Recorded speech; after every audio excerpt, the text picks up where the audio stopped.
انت بتعرف انه حتى هاي اللحظة ما زال آلاف الطلاب محرومين من التعليم، والسبب هو دمار المدارس اللي لحق بالمنطقة.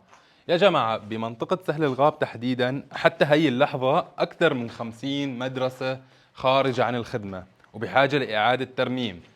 الطلاب لليوم هاد ما رجعوا على تعليمهم بسبب دمار المدارس وما في بيئة تعليمية. طبعا كان في الجهود من تربية حماة والمنظمات اللي موجودة وجهود أهلية لترميم عدد من المدارس، لكن لليوم ما زال العدد كبير للمدارس اللي خارجة عن الخدمة. محافظة حماة أطلقت حملة فداء لحماة.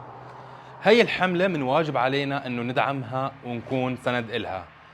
أنت اليوم بإمكانك ترجع طفل لمدرسته، بإمكانك ترمم مدرسة، بإمكانك تجيب مقعد لمدرسة، وهذا الشيء من خلال دعمك لهي الحملة.